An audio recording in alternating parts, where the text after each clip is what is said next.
Hannah Arendt, filósofa, historiadora, politóloga, socióloga, profesora universitaria y teórica alemana nacionalizada estadounidense, de religión judía, aunque no le interesaba ser reconocida como tal, fue una de las filósofas más importantes del siglo XX.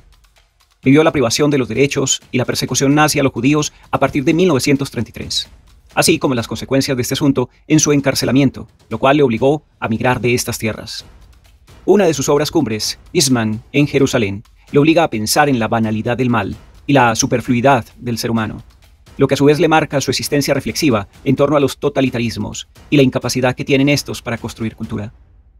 Entendida esta como las formas más profundas como las sociedades construyen su razón de ser, puesto que el totalitarismo es incapaz de construir en la pluralidad, dado que en sí mismo la niega y la destruye.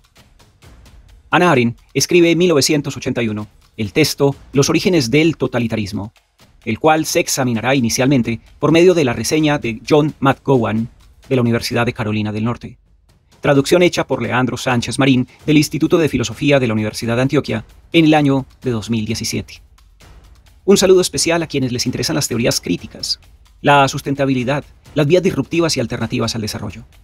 Soy Wilfer Ceballos Betancourt y les invito a que abordemos esta lectura en torno al texto de Hannah Arendt sobre el totalitarismo. Lectura que hacemos con fines académicos, que nos motivan a pensar también esas formas de totalitarismos micros, medianos y macros que coexisten en nuestras sociedades, los cuales reconocemos cotidianamente y son un mal que termina superviviendo en la historia de la humanidad. Les invito a que se sirvan un café y se acomoden para escuchar este análisis de su texto.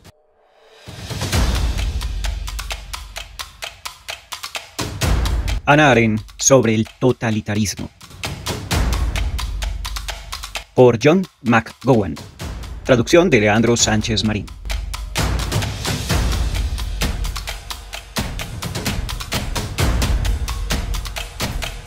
El totalitarismo, en el argumento de Arendt, es posible gracias al desarrollo de la sociedad de masas, con la ayuda del pensamiento racial, entre comillas, del nacionalismo y del imperialismo.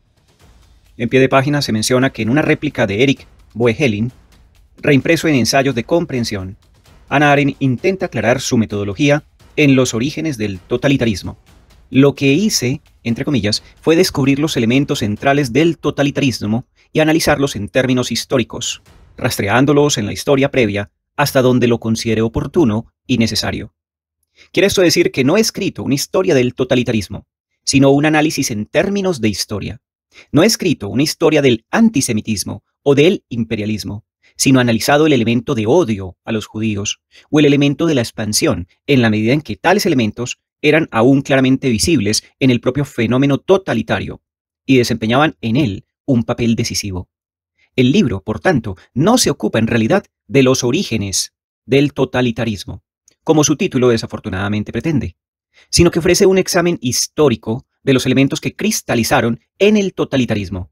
Y a este examen sigue un análisis de la estructura elemental de los movimientos totalitarios y de la propia dominación totalitaria. Cierro comillas.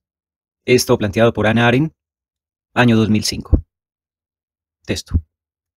Para Hannah Arendt, la sociedad de masas es fundamentalmente una condición en la cual los individuos, como distintos y únicos, son superfluos, entre comillas. El consumo masivo, el desempleo masivo, el empleo masivo de las grandes corporaciones, el colapso de las comunidades locales y las asociaciones frente a la fuerza centrípeta de las grandes burocracias y el Estado-nación, y la dependencia de los votos populares escasamente dispuestos como única oportunidad para la participación política, todo ello contribuye a la pérdida del carácter distintivo individual. Para Hannah Arendt, la política es una actividad humana muy específica que tiene lugar en un ámbito específico, el político, por una razón específica, la libertad. Y la libertad para ella es la libertad de actuar de maneras que producen y manifiestan dos entidades cruciales: la identidad única del individuo y el mundo, la realidad, entre comillas, compartida públicamente del sentido común, entre comillas. La proliferación de identidades a través de la acción es lo que Hannah Arendt llama pluralidad, entre comillas, la diversidad multilateral en la que nos encontramos y que constituye el denominado, entre comillas, mundo, en el que los seres humanos pueden experimentar la libertad. El totalitarismo representa el intento de borrar la pluralidad y la libertad, y por tanto, de obliterar el mundo, de la acción humana misma. En su grado más extremo, este no mundo o antimundo del totalitarismo se manifiesta en los campos de concentración. Pero al migrar los orígenes del totalitarismo, Hannah Arendt quiere considerar hasta qué punto se ha perdido en la sociedad moderna el gusto por la libertad, el afán por la identidad distintiva, perdida que hace que la sociedad sea susceptible a los extremos del totalitarismo. Para Hannah Arendt, la Alemania nazi no puede entenderse como un resultado monstruoso de una psique alemana enferma. Más bien, desde su punto de vista a mediados del siglo XX, el totalitarismo, que se encuentra en diversas formas en Italia, España, Rusia y los Balcanes, así como en Alemania, parece ser la forma política de elección del siglo XX. ¿Por qué la democracia demostró ser una alternativa tan poco atractiva para los ciudadanos de los estados-nación modernos? La respuesta de Hannah Arendt a esta pregunta es muy compleja. Lo que quiero destacar aquí es cómo esa respuesta se desprende de su argumento de que la identidad ha sido desconectada de la ciudad, de la ciudadanía, de la sociedad moderna, con el resultado de que los modernos hemos perdido nuestro sentido de lo que es la política. Lo que caracteriza a las masas de las cuales los líderes totalitarios derivan su apoyo es su falta de compromiso político y, sorprendentemente, su, abro comillas, la pérdida radical del interés por sí mismo de cada uno. Cierro comillas. Esto planteado por Hannah Arendt en 1981. El totalitarismo reveló el hecho hasta ahora desconocido de que, abro comillas, el gobierno democrático había descansado tanto en la aprobación tácita y en la tolerancia de secciones indiferentes e indiferenciadas del pueblo, como en las instituciones y organizaciones diferenciadas y visibles del país. Cierro comillas. Planteado por Hannah Arendt, 1981. Tal sistema puede funcionar, abro comillas, solo allí donde los ciudadanos pertenecen a grupos y son representados por estos, o donde forman una jerarquía social y política, cierro comillas, planteado por Hannah Arendt en 1981. El individualismo burgués y la localización burguesa de toda ambición, interés y motivación en la actividad económica habían disuelto esa afiliación de grupo al enfatizar la competencia de todos contra todos, creando, abro comillas, una sociedad muy atomizada. La característica principal del hombre masa no es la brutalidad y el atraso, sino su aislamiento y su falta de relaciones sociales normales. Cierro comillas. Planteado por Hannah Arendt en 1981. Este aislamiento solo puede generar una crisis de identidad, porque la identidad de Hannah Arendt es siempre un producto intersubjetivo de la interacción entre las personas, no algo que una sola persona puede modelar o descubrir aisladamente. Abro comillas, merced a la compañía de otros y solo merced a ella nos volvemos un individuo en plenitud. Para nuestra individualidad, en la medida en que es una incambiable e inconfundible, dependemos por entero de otras personas. Cierro comillas.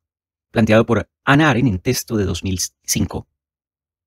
Aislada la persona, pierde sentido de su individualidad, de esa unicidad que constituye lo que él o ella sola pueden aportar a ese mundo. La pérdida de este sentido engendra, abro comillas, el típico sentimiento masivo de la superfluidad del hombre. Cierro comillas, planteado por Hannah Arendt, 1981. Este sentimiento de superfluidad surge en parte de la matanza insensata de millones en la Primera Guerra Mundial y el desempleo masivo de los años de la posguerra. Pero también se deriva del colapso de asociaciones locales intrincadas y variadas con otros. La pérdida de relaciones a través de las cuales el individuo se define con respecto a otros particulares como una persona particular, querida precisamente por su diferencia. En resumen, la sociedad burguesa, centrando la actividad en la acumulación individual de la riqueza, paradójicamente socava la identidad y la distinción, porque la identidad depende de la interacción con otros. Lo que el burgués desprecia es el mundo público de la política y la interacción cívica en favor de la empresa privada, pero perder el mundo público es perder el ámbito donde los individuos son valorados como individuos por su diferencia de los demás. La respuesta a sentirse superfluo es el enfado y un desinterés fatalista. El enfado tiende a ser incoado y dirigido a cualquier número de enemigos reales o imaginados.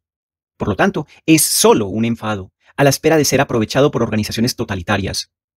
El desinterés surge del, entre comillas, sentimiento de desgaste, planteado por Hannah Arendt en 1981, cierro comillas, y resulta en, abro comillas, fenómenos tan inesperados e impredecibles como la pérdida radical del interés por sí mismo de cada uno, la indiferencia cínica o aburrida frente a la muerte, u otras catástrofes personales, la inclinación apasionada hacia las nociones más abstractas, como guías de vida y el desprecio general incluso por las normas más obvias del sentido común. Cierro comillas. Esto planteado por Hannah Arendt en 1981.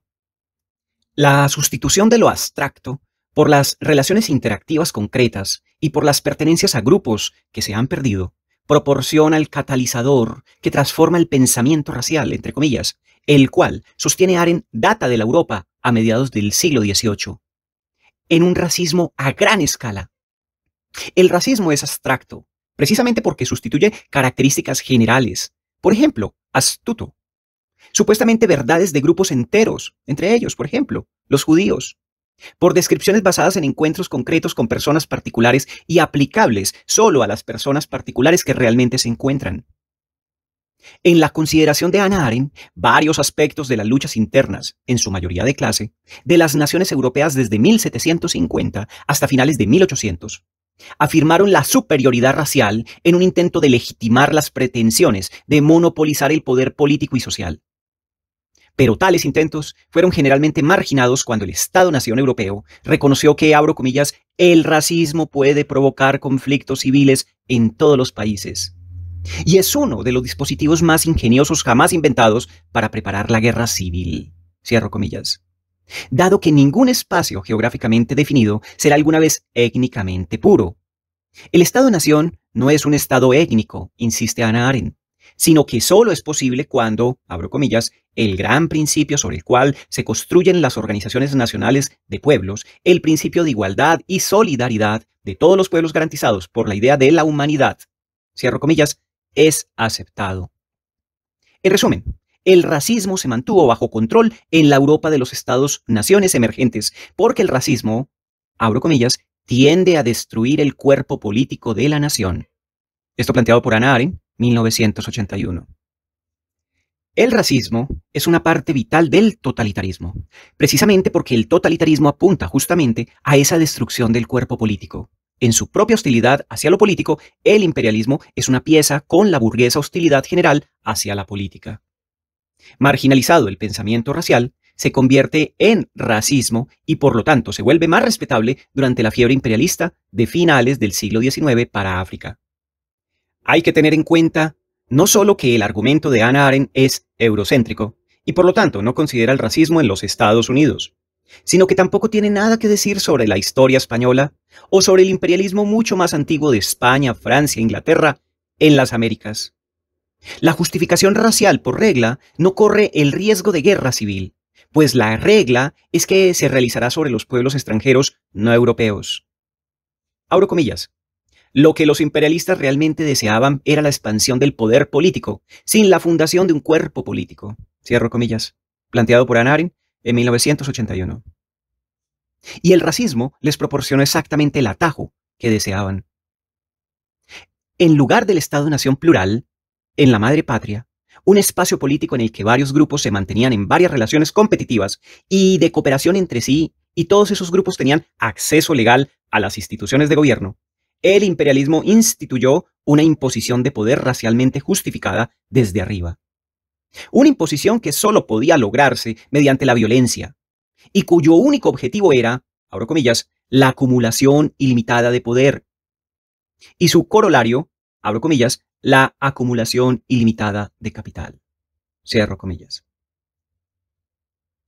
Plantea Arendt, abro comillas, los administradores de la violencia, empleados por el Estado, es decir, los funcionarios imperialistas, pronto formaron una nueva clase dentro de las naciones, y aunque su campo de actividad se hallaba muy alejado de la madre patria, disfrutaron de una considerable influencia en el cuerpo político de esta, planteado por Hannah Arendt en 1981. El establecimiento de la, entre comillas, acumulación del poder sin otros fines, como el motor, abro comillas, autoalimentado y siempre en marcha de toda acción política, hizo casi imposible la fundación de nuevos cuerpos políticos, cierro comillas, planteado por Hannah Arendt en 1981. El imperialismo, entonces, da a sus practicantes un gusto por el tipo de poder que pueden acumular en ausencia de un cuerpo político. Para Hannah Arendt, el esfuerzo de destruir el cuerpo político en la patria es el totalitarismo. Pero como veremos, el totalitarismo, a diferencia de las tiranías del pasado, de las cuales el imperialismo es una nueva, pero todavía reconocible variante, no apunta solo a la acumulación de poder. Su objetivo es rehacer la realidad misma. Al analizar la destrucción del cuerpo político por el totalitarismo, Hannah Arendt sugiere ya, por negación, la comprensión de lo político que formula explícitamente en sus obras medias, entre comillas, obras medias. La política es un espacio en el que hay que multiplicar los poderes por delegación y descentralización del poder y participación activa de un gran número de ciudadanos. La diversidad y la pluralidad producida y respetada y una acción distintiva o creativa buscaba, en este tipo de política, en la que nuestras interacciones precedentes y con otros son el foco, algo más que el poder puede ser el objetivo de la actividad política. Y ese algo es el logro de una identidad significativa. Hannah Arendt llamará más tarde a este objetivo libertad y la conectará con la distinción, la gloria y la identidad que puede lograrse con la acción misma. Como libertad es todo lo que el totalitarismo intenta borrar. El imperialismo no puede localizar sus efectos. Abro comillas. Su consecuencia lógica es la destrucción de todas las comunidades existentes, las de los pueblos conquistados, tanto como las de la madre patria. Cierro comillas. Esto planteado por Hannah Arendt en 1981. Ya hemos visto cómo una consecuencia de esta destrucción, el aislamiento, característico del individuo en la Europa del siglo XX. Arendt pensaba que tal aislamiento seguía siendo cierto en las sociedades modernas, incluso después de la derrota de Hitler. Por supuesto, el totalitarismo soviético persistió a lo largo de su vida, aunque se alejó de los horrores absolutos de los años de Stalin. El análisis de los años de Mao Zedong como gobernante de China, especialmente los años de la Revolución Cultural, podría no solo cambiar algo el relato de Hannah Arendt sobre el totalitarismo, sino también sacudir su visión de que se trataba de un fenómeno peculiarmente occidental. Otra característica del imperialismo es el crecimiento de la burocracia. A medida que las relaciones localizadas se marchitaban, el individuo se coloca cada vez más en una relación directa con el Estado, una relación que toma la forma de contacto con los funcionarios estatales. El Estado es conducido a administrar cada vez más áreas de la vida que una vez fueron la provincia de las comunidades vivas. ¿Qué ha borrado? Las burocracias desarrolladas por primera vez para la administración colonial son llevadas de vuelta a casa. Este regreso a casa de la administración imperialista es inevitable, porque el propio imperialismo debe ser entendido como una respuesta a las crisis precipitadas en las naciones europeas por el capitalismo. Abro comillas. Cuán frágiles se habían tornado sus instituciones, cuán anticuado demostraba ser su sistema social frente a la creciente capacidad del hombre para la producción. Cierro comillas. Planteado por Hannah Arendt en 1981. La expansión imperialista no es necesaria solo para establecer nuevos mercados, sino, más crucialmente en opinión de Arendt, de 1981, para contrarrestar el hecho de que el enfoque de la burguesía sobre la acumulación no ha dejado, abro comillas, ningún otro nexo disponible y unificador entre los individuos. Cierro comillas, Hannah Arendt.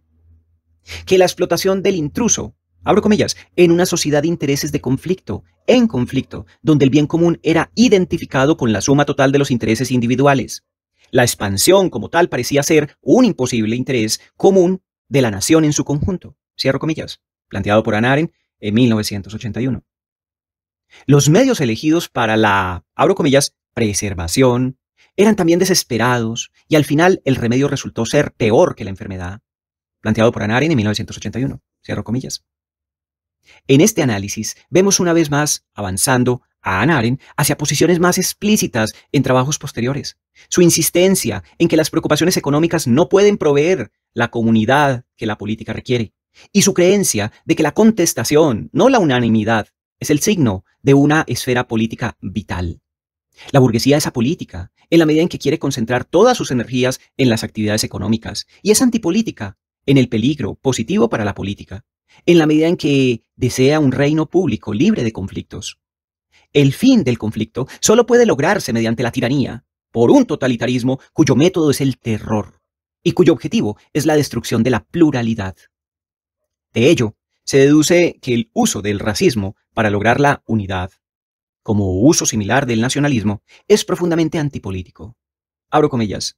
El antisemitismo era un instrumento para la liquidación no solo de los judíos, sino también del cuerpo político de la nación del Estado. Cierro comillas, planteado por Hannah Arendt en 1981. El razonamiento de Hannah Arendt aquí es parcialmente histórico, en parte como consecuencia de su comprensión de la política. Históricamente sostiene que el Estado-nación europeo surge con el colapso de la monarquía y en la lucha entre la aristocracia residual y la burguesía emergente. Ninguna de las partes puede ganar la ventaja, una situación que conduce, abro comillas, al pleno desarrollo del Estado-nación y su pretensión por estar por encima de todas las clases, completamente independiente de la sociedad y de sus intereses particulares. Cierro comillas. El resultado en Europa fue, abro comillas, una profundización de la división entre el Estado y la sociedad, sobre la que descansa el cuerpo político de la nación. Sin ella no habría necesidad o incluso la posibilidad de introducir al judío en la historia europea en igualdad de condiciones. Cierro comillas. Ningún grupo social está dispuesto a identificarse con el Estado y, por lo tanto, esos grupos concentran sus energías en promover sus intereses en la sociedad, principalmente en la esfera económica, debido a que los judíos europeos estaban en desventaja en las transacciones sociales. Abro comillas, los judíos fueron la única parte de la población dispuesta a financiar los comienzos del Estado y a ligar su destino en su ulterior evolución. Cierro comillas. Lo planteado por Hannah Arendt en 1981. A cambio de este apoyo, a los judíos ricos se les concedían grandes privilegios, entre comillas, el mayor de los cuales era la igualdad, entre comillas. Esto planteado por Hannah Arendt en 1981.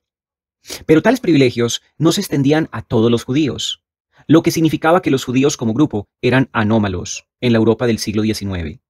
Abro comillas. En contraste con todos los demás grupos, los judíos eran definidos y su posición estaba determinada por el cuerpo político. Cierro comillas. Esto planteado por Hannah Arendt en 1981. Otros grupos fueron definidos principalmente por la posición de clase en la esfera económica, pero los judíos privilegiados no. Adquirieron su estatus a través de su relación con el Estado, no a través de sus relaciones sociales. Abro comillas, se hallaban socialmente hablando en el vacío. Cierro comillas. Esto planteado por Hannah Arendt en 1981. Los judíos estaban a salvo siempre y cuando las clases no judías contendientes fueran en su mayoría indiferentes al Estado, aceptando pasivamente los servicios que prestaba en empresas demasiado improductivas para que la burguesía emprendiera. Pero con el imperialismo, la indiferencia burguesa llega a su fin. El Estado imperial es un socio activo en y un ingrediente necesario para un nuevo tipo de oportunidad de negocio. La burguesía ahora tiene una razón para intentar capturar el Estado por sí mismo.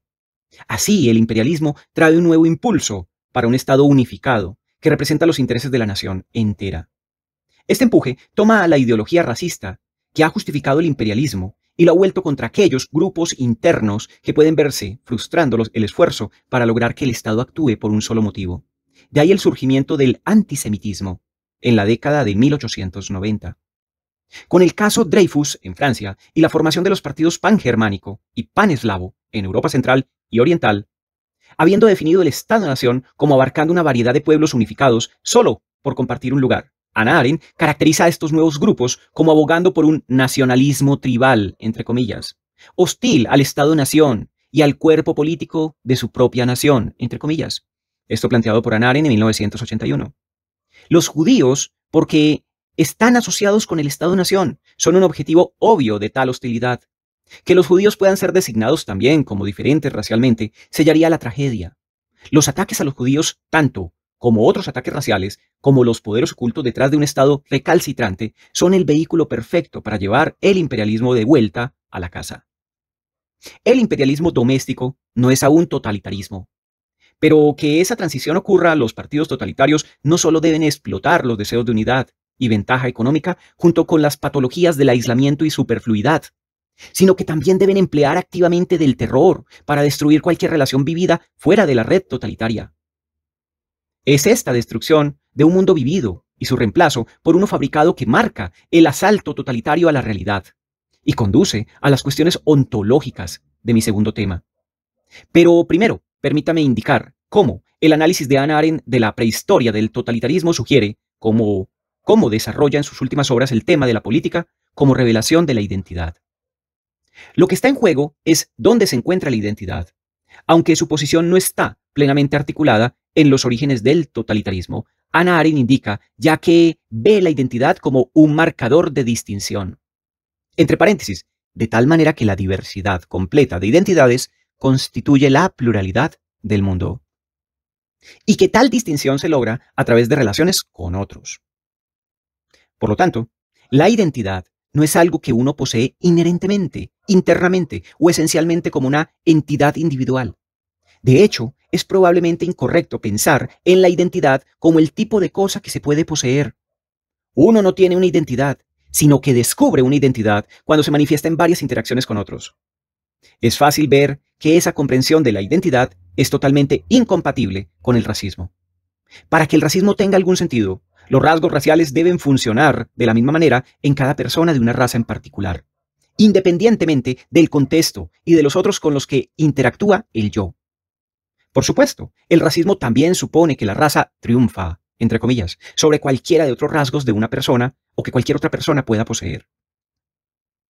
Hannah Arendt se cuida de cualquier apelación a los rasgos como inherentes o poseídos. Para ella, el carácter distintivo del yo se manifiesta de maneras drásticamente diferentes dependiendo de las circunstancias que llaman a ese yo y a sus características, al juego. Tomemos el ejemplo del miedo. Es difícil etiquetar a una persona como un cobarde de una vez por todas, porque diferentes circunstancias puedan dar lugar a diferentes respuestas. Esta vez temeroso, esta vez valiente, en la misma persona. En respuesta a la pregunta de dónde se ubica la identidad, entonces, podríamos decir que existe entre el yo y los demás, producto de las relaciones que se encuentran entre el yo y los otros, y de las circunstancias reales que me llaman a actuar o hablar contra o hacia esos otros. Hannah Arendt está interesada en especificar los distintos o los diferentes tipos posibles de relaciones. Ya en los orígenes del totalitarismo, caracteriza a la burguesía como centrada en las relaciones sociales en contraposición a las relaciones políticas. Una visión que ampliará en la distinción a gran escala entre lo social y lo político en la condición humana. Diferentes tipos de identidades, diferentes actividades humanas posibles son llamados a ser por la participación en diferentes tipos de relaciones. La pluralidad, entonces, significa no solo que los individuos exhiben identidades únicas en sus relaciones con los demás, sino también que la plena diversidad de estas identidades se manifiesta solo por la participación de los individuos en una variedad de relaciones. Las relaciones de trabajo, las familiares, el diálogo interno con uno mismo, llamado al pensamiento, las relaciones espectadoras con los libros y las películas y la ciudadanía suscitan diferentes manifestaciones de identidad.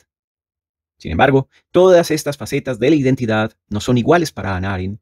Ella cree que los humanos son más libres, más plenamente creativos en sus actividades políticas. El mundo está disminuido cuando esta pluralidad completa de relaciones es truncada. Hannah Arendt lo dice literalmente. La realidad se reduce cuando la pluralidad se reduce. El totalitarismo ofrece el caso más extremo de tal disminución, porque destruye todas las relaciones excepto una, la relación del individuo con el poder totalitario que lo domina a través del terror.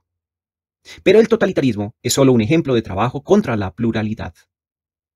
Los judíos, porque sus esferas de actividad posible estaban estrictamente circunscritas, llevaron vidas disminuidas a lo largo de la historia europea, como Hannah Arendt lo describe.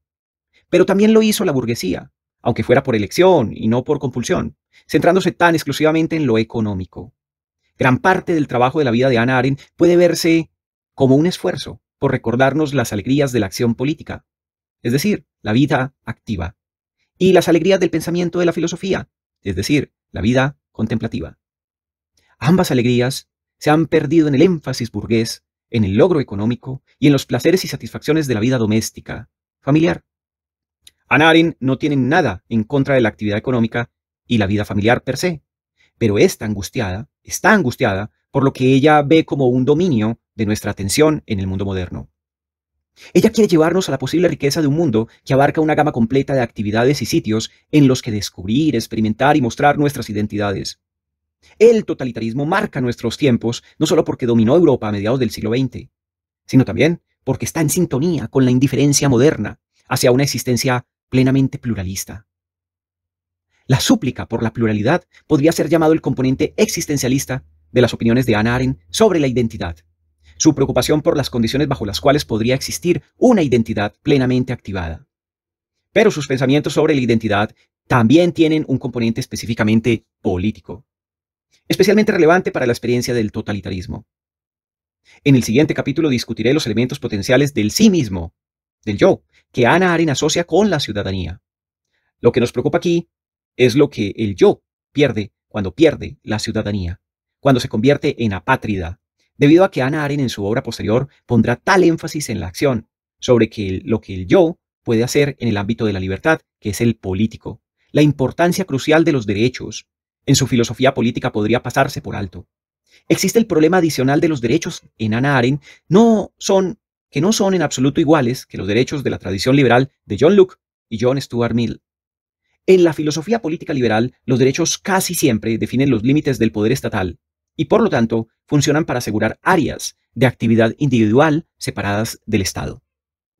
Por lo tanto, el sesgo del liberalismo es hacia una definición estatista de lo político, que también ve a la mayoría de los individuos como no queriendo involucrarse en lo político, como si solo quisieran estar solos. Es fácil ver que esta participación binario gubernamental, entendida como benéfica o perniciosamente indiferente, interferente, domina el debate político entre los Estados Unidos de hoy. Una cosa que Hannah Arendt tiene que ofrecer es una manera de pensar en lo político que abandona esta configuración cada vez más infructuosa de los asuntos involucrados. En el liberalismo, el Estado es visto como potencialmente, quizás, incluso, inevitablemente, invadiendo prerrogativas individuales, por lo que los derechos que definen esas prerrogativas deben estar firmemente establecidos en un documento fundacional, es decir, una constitución, o sobre la base del derecho natural para protegerlos del proceso político mismo.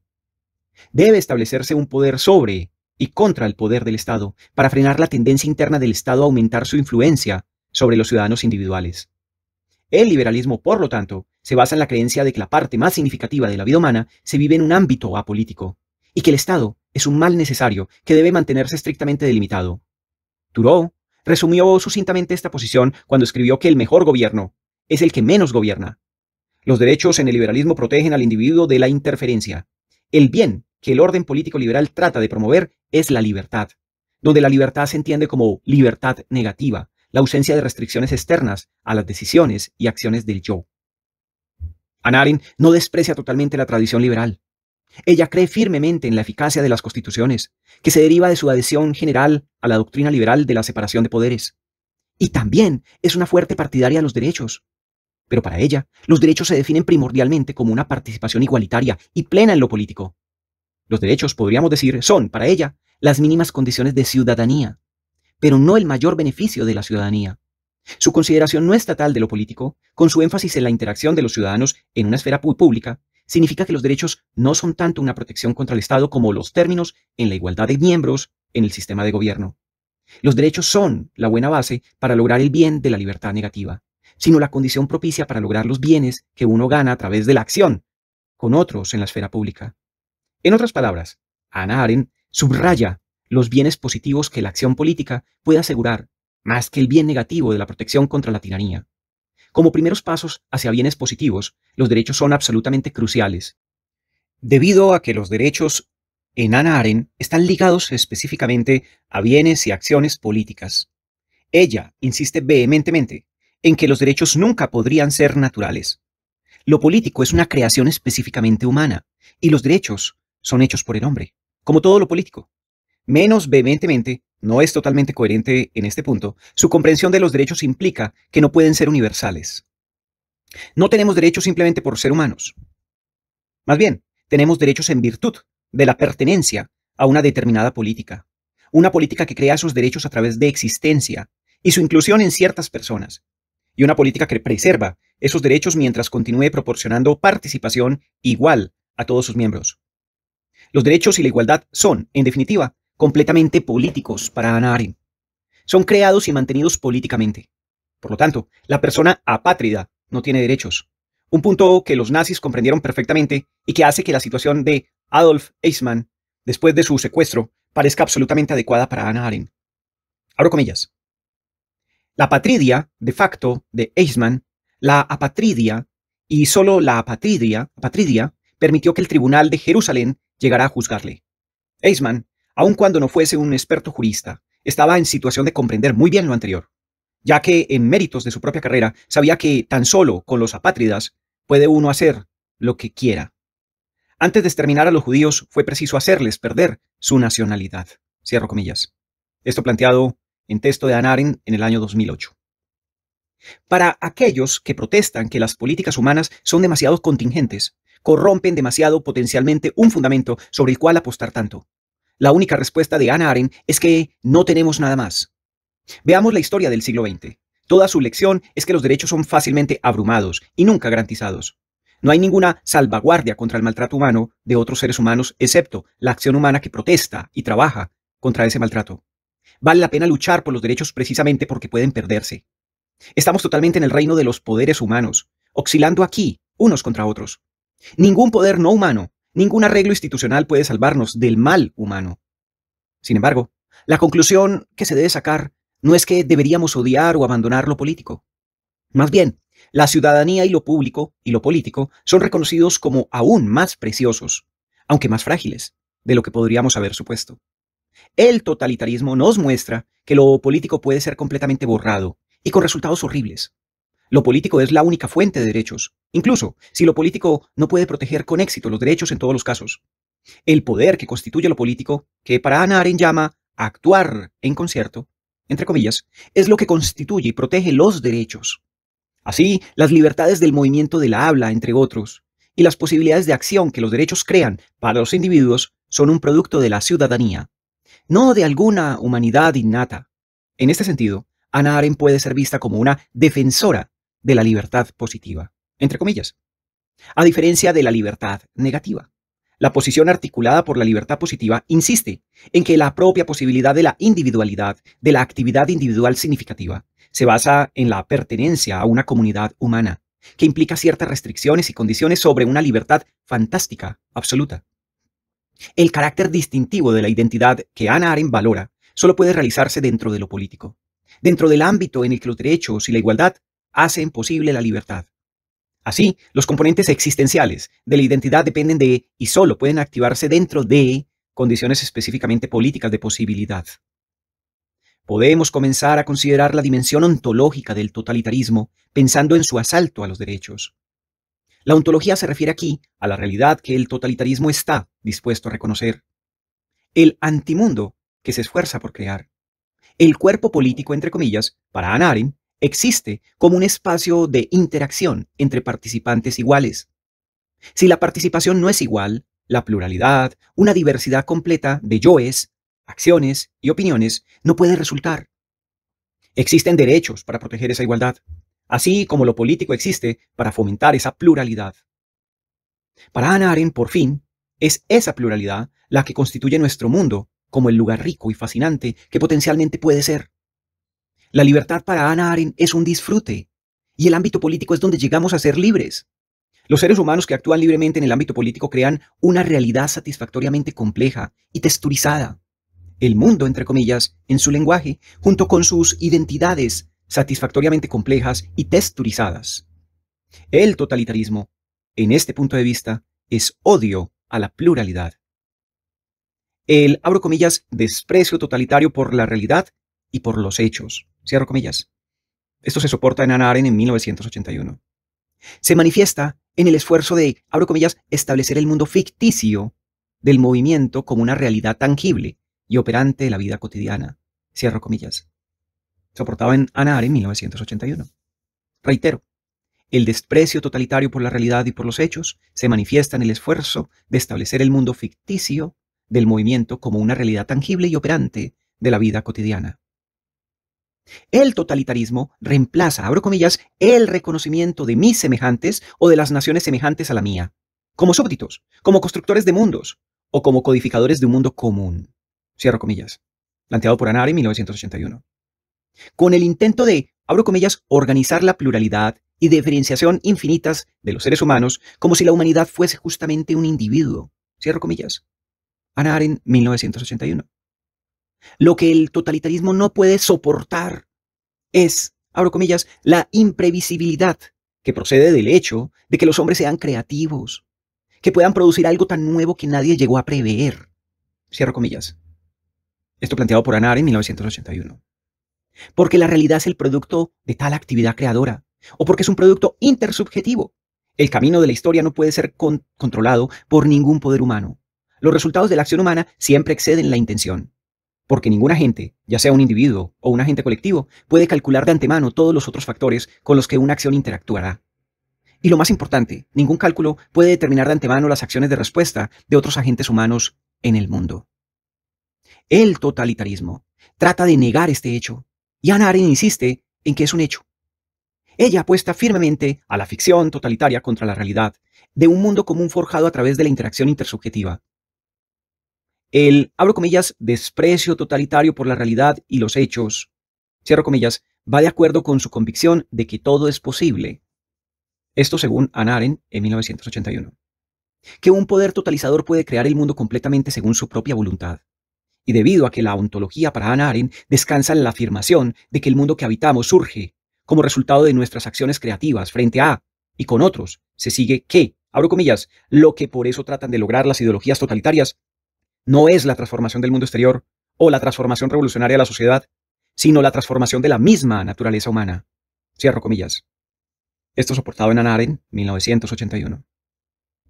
Lo aterrador es lo cerca que está del éxito del totalitarismo. ¿Cómo puede reescribir el mundo y los humanos que lo habitan para que obtengamos figuras como Eichmann, que toman el asesinato como el negocio normal de la vida cotidiana? Gran parte de los orígenes del totalitarismo considera los medios por los que intenta esa transformación y en cierta medida consuma, no solo a través de la ideología, sino también a través del terror. Una paradoja que destaca Arendt es que solo la constante inestabilidad e incertidumbre que impone el terror puede incapacitar el potencial de una acción espontánea, creativa y distintiva. Pero esa misma necesidad de perpetuar la inestabilidad priva al mundo ficticio del totalitarismo de cualquier solidez. Hannah Arendt vincula las formas específicas que el terror tomó en las acciones de las fuerzas policiales secretas de Hitler y Stalin. Y en los campos de concentración a esta estrategia totalitaria en conjunto para ofrecer una poderosa consideración de la experiencia de vivir bajo el dominio totalitario. Su brillante reconstrucción de esa realidad vivida es una lectura apasionante, así como su primer acercamiento a esta nueva configuración, y por sí mismo justifica la reputación de su libro. Pasando por alto los detalles de su consideración, aquí solo notaré que el terror desmantela completamente todas las relaciones entre el individuo y cualquier otro, aparte del poder totalitario que mantiene a cada persona hipnotizada por la enormidad de la amenaza que sufre el individuo y la inconstancia con que esa amenaza es promulgada. Que tal terror ve a todos los individuos como superfluos se demuestra no solo por la arbitrariedad con la que se seleccionan las víctimas, sino también por el destino que sufren estas víctimas. Ese destino no es la muerte, sino el olvido total. La víctima no solo es asesinada, sino que cualquier rastro de que ella ha vivido es borrado. El éxito de tales tácticas de obliteración total apunta a una profunda ambigüedad en la ontología de Hannah Arendt. Ella insiste en que el mundo totalitario es ficticio, pero ese mundo logra existir, lograr desplazar el mundo real por un tiempo. Y ese tiempo no necesita ser corto. La Rusia de Stalin estaba intacta cuando Hannah Arendt escribió su libro, y no tenía forma de saber cuánto tiempo iba o podría durar.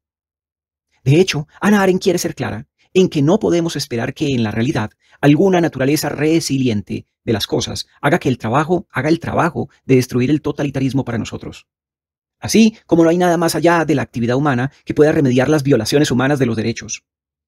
Hannah Arendt no quiere que confiemos en factores suprahumanos para resistir o superar el totalitarismo. Abro comillas.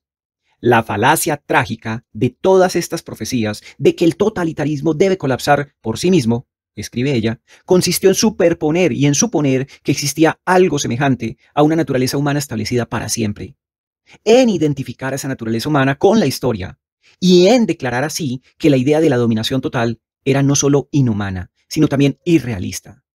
Mientras tanto, hemos aprendido que el poder del hombre es tan grande que realmente puede ser lo que quiera ser. Cierro comillas. Esto planteado por Hannah Arendt en 1981. Debido a que nuestro mundo común está humanamente creado, aunque nunca controlado humanamente, a través de la acción pluralista, no hay un hecho ontológico que pueda estar por encima o en contra de la acción humana. Si algún poder humano logra dominar totalmente las interacciones humanas, destruyendo la posibilidad misma de esas interacciones en toda su multiplicidad, entonces el mundo puede ser completamente transformado.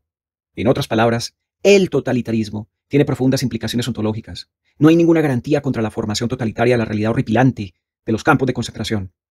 La realidad, al parecer, puede ser reconstruida por los seres humanos. Pero no fue Hannah Arendt misma la que afirmó que podemos llamar a una realidad un hecho y a otra una ficción. Sí, y aquí no es totalmente coherente. Básicamente, la ontología de Hannah Arendt se funda en la insistencia de que la pluralidad es un hecho. Es decir, abro comillas, la condición humana de pluralidad, el hecho de que los hombres, no el hombre, vivan en la tierra y habiten en el mundo. Cierro comillas. Esto planteado en texto de Hannah Arendt del año 2003. El totalitarismo trata de negar este hecho de la pluralidad y tiene un éxito espantoso en ese sentido. El campo de concentración es un mundo en el que la pluralidad ha sido totalmente destruida. El argumento de Hannah Arendt es que el totalitarismo puede destruir el mundo, pero no puede crear un nuevo mundo. Abro comillas, la creencia totalitaria de que todo el mundo es posible parece haber demostrado solo que todo puede ser destruido. Cierro comillas. Planteado por Hannah Arendt en texto de 1981. Así, la realidad que es hecho puede ser destruida. Pero la realidad ficticia que el totalitarismo pondría en el lugar de ese hecho no puede sostenerse. Pero debemos tener cuidado de aceptar esta forma de dar cuenta de la aparente inconsistencia en el pensamiento de Hannah Arendt. Porque para Hannah Arendt está insatisfecha con las opiniones tradicionales, en particular la de Agustín, que descartan la realidad del mal, precisamente afirmando que existe solo como negación del bien, y por lo tanto no tiene ninguna existencia en su propio derecho. El mal es real. Nada es más real para Arendt. Dadas estas confusiones, tiene más sentido decir que el totalitarismo es la antítesis de lo político para Arendt, una especie de gemelo maligno, entre comillas, de lo político, porque crea un mundo, aunque sea el inestable mundo del terror, para que los humanos habiten. Lo político es el reino del actuar en concierto, entre comillas, y como tal, el ámbito en el que se crea un mundo público y compartido. El totalitarismo es antipolítico, porque destruye actuar de forma concertada, reemplazando tal acción por la dominación total de un socio en interacción sobre todos los demás participantes. Tal dominación total es inestable, porque todo lo que puede hacer es perpetuamente trazar de mantener su influencia sobre cualquiera y todas las amenazas de los sujetos. Esta vigilancia perpetua, podríamos decir, significa que el totalitarismo es infinitamente destructivo, pero nunca creativo. Nunca se involucra en la creación de un mundo común, porque ese mundo amenazaría su dominio.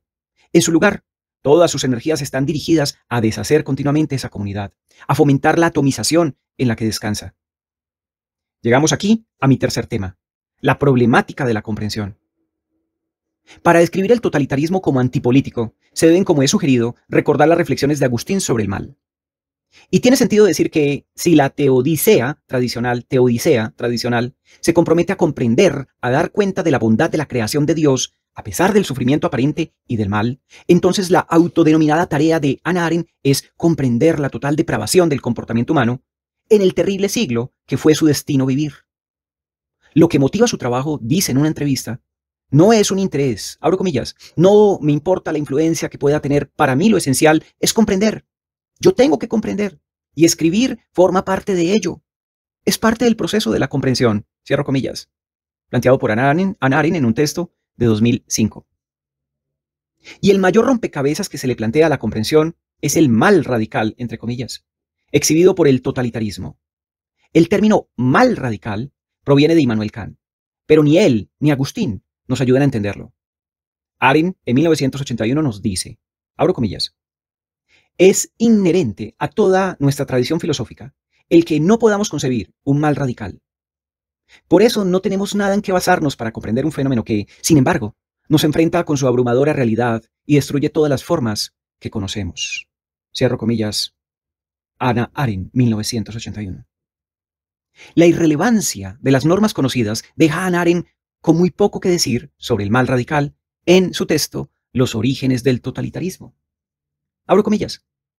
Podemos decir que el mal radical ha emergido en relación con un sistema en el que todos los hombres se han tornado igualmente superfluos. Cierro comillas. Esto planteado por Hannah Arendt en 1981. Ella repite esta noción, mientras confiesa su falta de comprensión en una carta de Karl Jaspers, escrita en el mes de marzo de 1951.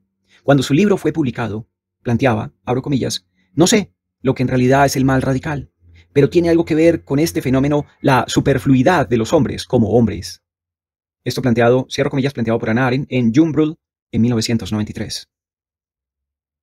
La pluralidad sostiene que ningún ser humano es superfluo, porque cada uno aporta algo completamente distintivo a la creación intersubjetiva de este mundo.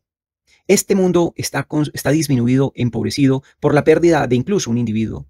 Guiada por esta convicción ontológica, Hannah Arendt acepta la noción de, abro comillas, crímenes contra la humanidad, cierro comillas, como una categoría separada de la violación de derechos u otros crímenes como el robo, aunque los derechos son generalmente políticos y no universales para Hannah Arendt.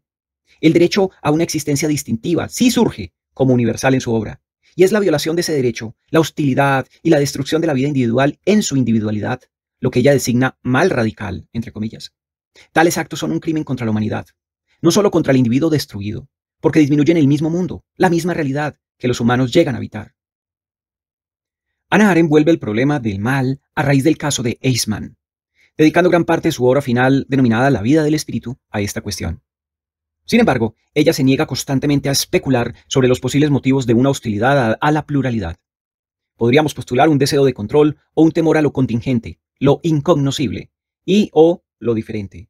Todas las maneras de pensar sobre cómo la posibilidad de la libertad podría ser aterradora. Pero Hannah Arendt generalmente evita ofrecer una psicología del mal. Ella enfatizará más adelante el coraje como una virtud política crucial, pero nunca vincula específicamente la ausencia del coraje al ataque sobre la pluralidad. Los orígenes del totalitarismo, en la medida en que su libro los traza, están en una conjunción de fuerzas e ideas históricas, no en la psicología del hombre de masas, de los fascistas o de cualquier otro agente histórico. Su rechazo a tales explicaciones psicológicas se debe, sin duda, en parte a su profunda indiferencia hacia Sigmund Freud, y más generalmente a cualquier concepción del inconsciente. Esto, por supuesto, no significa, para dar un ejemplo, que la burguesía decimonónica intentó conscientemente destruir el cuerpo político y provocar el totalitarismo. Hannah Arendt no cree que ninguna gente pueda crear la historia así, directamente. Lo que sí significa es que la burguesía y todos los agentes para Hannah Arendt actúan desde motivos conscientes. Una preferencia por la distinción económica, más que política en el caso de la burguesía, que junto con otros numerosos factores históricos resultan en la creación humana del mundo. Por lo tanto, para ella, el mal radical no puede ser explicado como la manifestación de alguna malignidad inconsciente. En cambio, tal maldad es una hostilidad radical frente, una rabia contra, a las condiciones mismas de la existencia humana. Y es esa voluntad de destrucción de las bases mismas de la vida humana la que nos confunde cada vez que la encontramos. Se confunde esto por principiantes con lo que Hannah Arendt quiere mantener frente a nuestros ojos. Ella es inflexible con que ningún motivo articulable y ninguna teoría filosófica es incluso remotamente adecuada a estos malos hechos. Quiere evitar que nos desviemos de la enormidad de estos hechos a una explicación que los reincorpora dentro de un marco de lo comprendido, lo dominado, lo asimilado y, lo peor de todo, lo aceptado. Entre comillas, esto no debería haber ocurrido. Es su respuesta al aprendizaje del Holocausto, y ella quiere preservar esa incredulidad. De ahí su uso de la escueta palabra mal. Es la acción misma a la que ella quiere atraer nuestra atención, no a las palabras que intentarían comprenderla. Si entender todo es perdonarlo todo, entonces Hannah Arendt quiere evitar cualquier creencia cómoda de que entendamos el Holocausto. Y ella está igualmente segura de que aquí nos enfrentamos a hechos que no pueden ser perdonados. Abro comillas. En su esfuerzo por probar que todo es posible, los regímenes totalitarios han descubierto sin saberlo que hay crímenes que los hombres no pueden castigar ni perdonar. Cuando lo imposible es hecho posible, se torna un mal absolutamente incastigable e imperdonable, que ya no puede ser comprendido ni explicado por los motivos malignos del interés propio, la sordidez, el resentimiento, el ansia de poder y la cobardía. Por eso la ira no puede vengar, el amor no puede soportar, la amistad no puede perdonar. De la misma manera que las víctimas en las fábricas de la muerte o de los pozos del olvido ya no son humanos a los ojos de sus ejecutores. Así, estas novísimas especies de criminales quedan incluso más allá del umbral de la solidaridad, de la iniquidad humana. Cierro comillas. Planteado por Hannah Arendt, texto de 1981. El totalitarismo nos ha llegado y nos ha legado una crisis de comprensión. Y aunque Hannah Arendt insiste en que la horrible originalidad, entre comillas, del totalitarismo, abro comillas, ha pulverizado literalmente nuestras categorías de pensamiento político y nuestros criterios de juicio moral, cierro comillas, planteado por Arendt en 1995, también insiste en que debemos esforzarnos por comprender. Nada menos que nuestra habilidad para seguir adelante está en juego. La comprensión, nos dice en el ensayo denominado Comprensión Política del año 1995. Es una actividad sin fin, siempre diversa y mutable, por la que aceptamos la realidad, nos reconciliamos con ella. Es decir, tratamos de sentirnos en armonía con el mundo. El resultado de la comprensión es el sentido que nosotros mismos originamos en el proceso de nuestra vida, en tanto tratamos de reconciliarnos con lo que hacemos y padecemos. La monstruosidad de los campos de la muerte hace imposible la reconciliación. Sin algún tipo de reconciliación no podemos continuar. Ese es el impasse que Hannah Arendt ha alcanzado a principios de los años 50, al final de su primer intento de llegar a un acuerdo con la horrible realidad del totalitarismo. Ella responde a este impasse, creo, de dos maneras. La primera es desarrollar una teoría ideal, incluso utópica, de lo político como una expresión de cómo podría y debería ser, para los seres humanos, vivir y actuar en concierto en el mundo. El capítulo 2 describe y discute este trabajo. La segunda respuesta, es llevar a cabo una investigación a lo largo de toda la vida sobre los medios de entender, de teorizar, de dar sentido. Una investigación que lleva a Hannah Arendt a volver una y otra vez al problema del mal y a sus investigaciones del pensar, el juzgar y el narrar. El capítulo 3 se dedica a explorar este trabajo. Por el momento cerraré este capítulo con palabras que Hannah Arendt escribió en 1967, en un prefacio a una nueva edición de Los orígenes del totalitarismo, sobre la comprensión y su relación activa, no pasiva, con una realidad que no podemos simplemente aceptar, sino que estamos llamados a cuestionar, enfrentar, incluso a veces resistir. Abro comillas. Este libro es un intento por comprender lo que en un primer vistazo, e incluso en un segundo, parecía simplemente atroz. La comprensión, sin embargo, no significa negar la atrocidad, deducir de precedentes lo que no los tiene, o explicar fenómenos por analogías y generalidades tales que ya no se sientan ni el impacto de la realidad ni el choque de la experiencia. Significa más bien examinar y soportar conscientemente la carga que los acontecimientos han colocado sobre nosotros, ni negar su existencia, ni someterse mansamente a su peso, como si todo lo que realmente ha sucedido no pudiera haber sucedido de otra manera. La comprensión, en suma, es un enfrentamiento impremeditado, atento y resistente contra la realidad, con la realidad, cualquiera que sea y pudiera haber sido esta. Cierro comillas. Planteado por Hannah Arendt en 1981.